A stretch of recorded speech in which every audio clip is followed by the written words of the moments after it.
In the bustling heart of Tokyo, a young office worker named Ken embarked on a journey of self-discovery. After battling restless nights, he noticed how his foul mood was damaging his workplace relationships.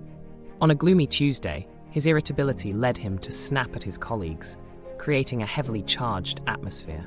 But Ken didn't let that define him. By Thursday, he embraced mindfulness and gratitude, leading to a significant shift in his outlook. With renewed positivity, he approached his team, fostering collaboration and transforming the office environment. This remarkable change showed Ken the powerful link between mental well-being and professional success, proving that a simple change in mindset can yield extraordinary results in everyday life.